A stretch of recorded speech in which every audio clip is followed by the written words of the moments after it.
The Swamp Squad is back and ready to go, so let's get right in it.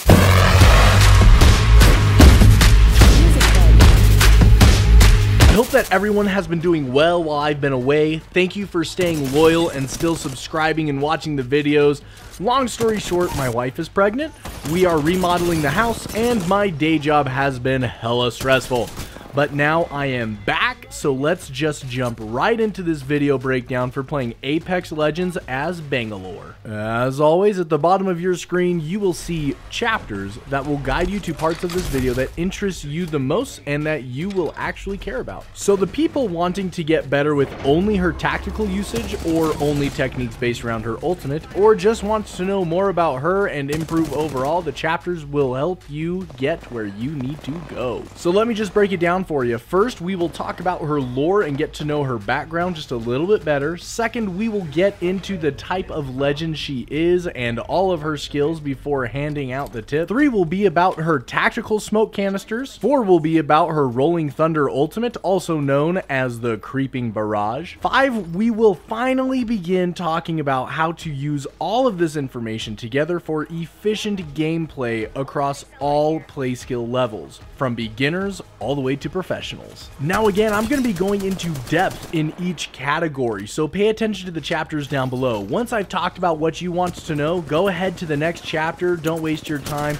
But like I said, I am going to be going into great depth about all of this information and how you can use all of this information together in a game to have a higher win and KD ratio while playing as Bangalore. So listening to everything will definitely help. There's also a secret hidden tip not listed in the chapters, so in order to find it, you're gonna have to be listening very carefully in order to know where it is at. But let's get right into her lore. Well, to start, her real name is Anita. Bangalore is just her call sign. She was a military brat with both parents and all of her brothers having had served in the IMC at some point in their life. She was the only girl of 5 kids, and she also served in the IMC naturally.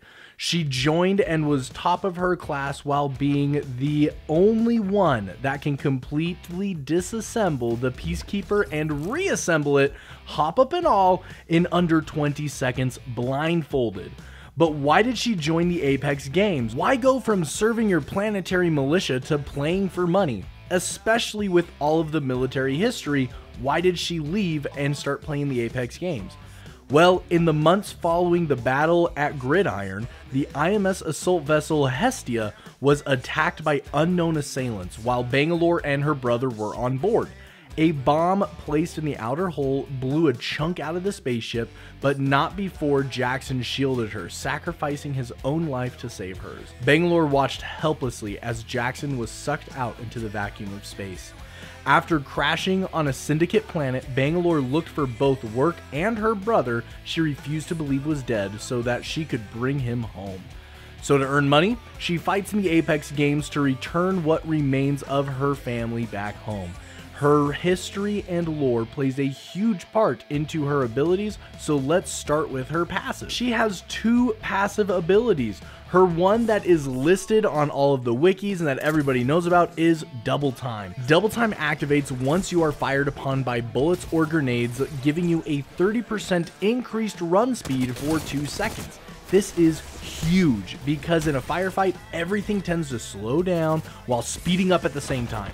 It feels like some take forever, but they don't usually last very long. 2 seconds of moving faster than your opponent is a massive advantage, and I'll show you why later. If you haven't seen my How to Strafe video yet, YouTube actually suggests you watch it, and it's up here in the top right hand corner of your screen at this moment. This can help you with your strafe and battle movement. Armory Expert is her second passive that not a lot of people recognize.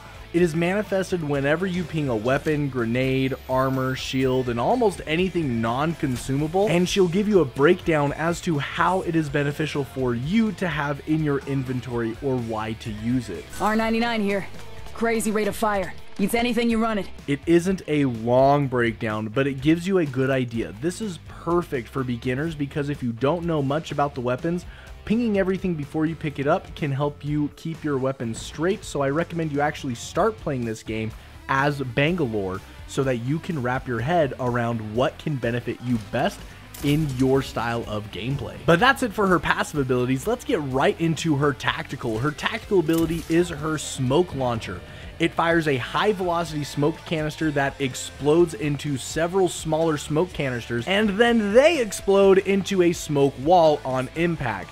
You can have up to 2 charges of this tactical ability, allowing it to be used twice in a row, one right after another. You can launch smoke canisters much farther than grenades can ever be thrown. Unless, of course, you're playing as Fuse, and that's going to be a different video for a different time, but launching them on top of each other only makes them thicker, not last longer. They do only last 23 seconds each. If you have started to aim with the launcher and have changed your mind about using it, instead of releasing the canister, meleeing is the best way to cancel the launch. Right now, the canisters deal 10 damage to enemies that hit them upon exploding, as well as being hit with them in the face, for a total of no more than 20 possible damage. Now, the 10 damage can be dealt to anybody that is hit by the smoke canisters upon explosion. So you can get 30, if not 40, if you hit the first person in the mouth. Her ultimate ability, however, is Rolling Thunder, or also known as Creeping Barrage, as said earlier. You throw a flare, call in an artillery strike that slowly creeps in a serpentine pattern across the landscape, and it will also creep in a continuing direction you threw the flare. It does not penetrate structures, whether they are natural or man-made though. It can be assumed that these are launched from the IMS Hestia, aiding her in her Apex game so she can make some money.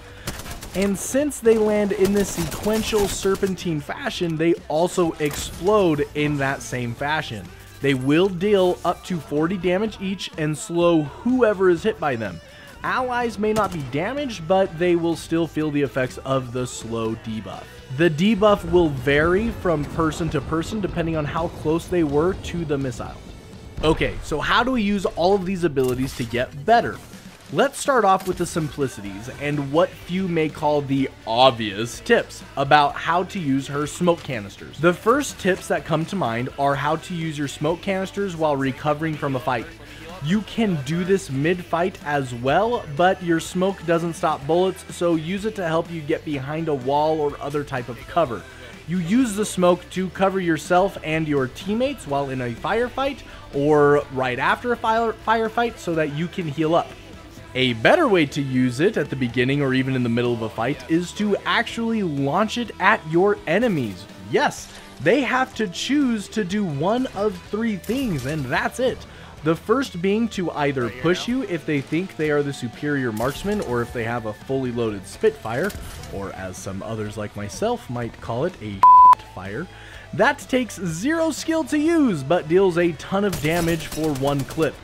Their second option is to heal up themselves because they now have a type of cover while waiting for you to push them, and a third option is to relocate in hopes of having an advantage over you in the next spot, while yet leaving their current cover.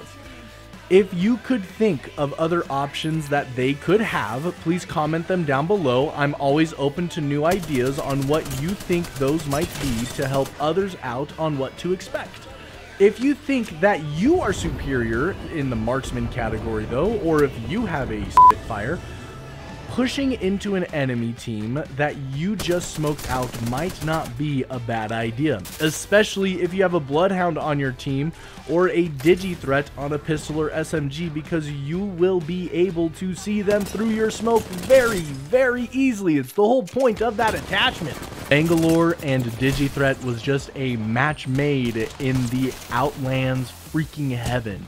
So use it.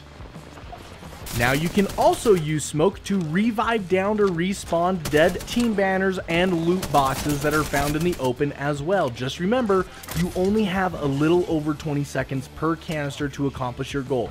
So either spread your use of them out a bit to get the most time, or know what you need ahead of time so that you can get in and get out fast. This is a very fast-paced game as you get into the higher tiers, so I recommend you just start practicing this now and get faster and faster at your looting. Now, earlier I mentioned using smoke launched at enemies to heal up or push them. Before I move forward, I just want to emphasize how crucial that tactic really is. This right here is the bonus tip, so pay attention. It is hidden and not in the chapter heading, so you're not going to find this very easily unless you're paying attention to the timestamp. Let's just say that you have a Gibby, Bangalore, and Bloodhound all on one team. Bang smokes them out, launched it in their face. Gibby bubble pushes and Bloodhound scans as they go into beast mode. The enemy squad is now disoriented. You have bubble cover and your enemies are exposed to your mercy. If you can find a squad that is good with their comms and understand this strategy, you will be a near unstoppable team. So find yourself a good Bangalore. Unless you're the one playing Bangalore, then you're going to need to find a really good Bloodhound and a really good Gibby, and the three of you will absolutely just destroy the lobbies you play in. But enough about the smoke canisters, let's get into the Rolling Thunder or Creeping Barrage. There's another pretty obvious tip with Rolling Thunder, and that is to use it in order to make your enemy move or use their tacticals that could save them. Wraith's Phase, Path's Grapple, Gibby's Bubble Shield, Horizon's Grav Lift, Valkyrie's passive Fuel Tank for flight, all can help each of those legends get away or stay away from the damage long enough before entering right back into the fight.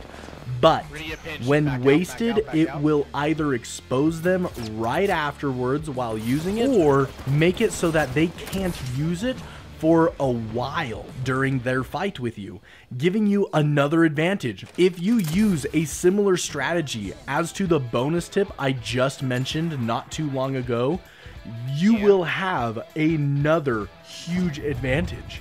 So they can either give you the advantage or move away from the Creeping Barrage. It's not that bad of a tip or strategy. It's very simple, but people kind of forget the big brain move that comes from that simple tip. But let's get just a little bit more specific.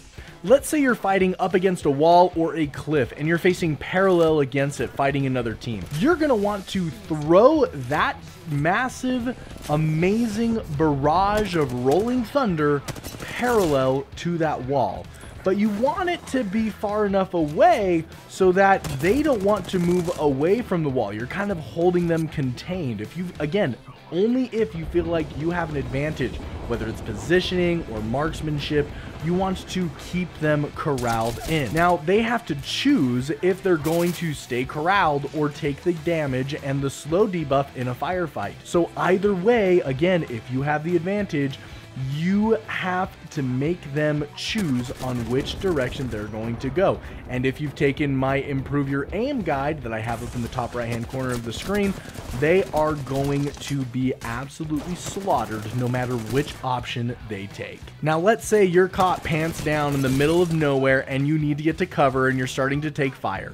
You know the general area of your assailants, so you're just going to throw that thing towards them in that general area and then smoking yourself out and moving towards cover.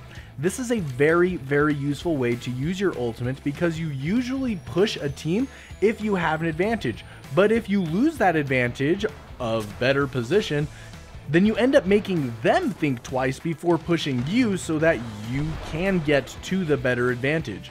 So make them react so that you can become the aggressor instead of being the reactor. You kind of flip the table on them this way. Now again, another reference to the bonus tip that you might have missed a little ways back. If you add this onto that bonus tip and throw this on your enemies during that, it'll just improve your odds of beating them. They will either rage quit or just straight panic and become a slaughter, especially if the Gibby ult is also used. So again, keep all that together. And the final tip with her ultimate ability, Rolling Barrage, is that it sounds a little silly. Is that it sometimes, well, it's just a useless ult, but if you are really confident in yourself and bored because you haven't seen anyone all game, just throw it somewhere. Just throw it somewhere random and shoot into the air and make people think that you're in a firefight and that a firefight's happening. If you have some not very good people in your lobby that also just want to third party because that's all they're really good at, they will come to you and then you'll win given the previous tips. And if you've watched my other videos to how to improve your aim and strafing and everything else, it's just going to be overall better for you to just throw that away sometimes and get people to come into you. But the final tip, and this is one that is overlooked so fast and so easily. We really don't take advantage of her passive as well as we could. Once double time kicks in, sliding the moment that you see that icon come across your HUD screen will increase the odds of you dodging the bullets likely headed your way. And this just proves to be useful over and over and over again, especially if you know that the enemy is around the corner and you've taken my strafe and slide course mentioned earlier in the video when I first mentioned the passive ability.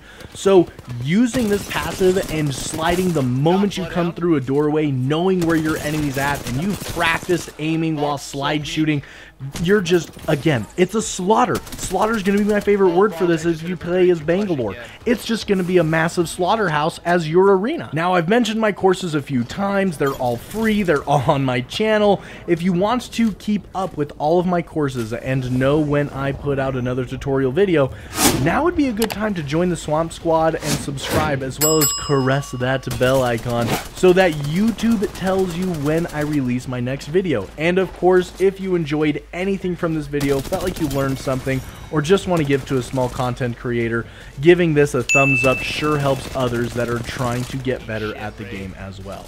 Up in the top right hand corner of your screen, you are going to see the strafing video that I've been talking about, and in the bottom right hand corner of my screen, you're going to see the logo that will help you subscribe to this video. As always, be kind, be helpful, and do your part in making this world a better place, and I will see you in the arena.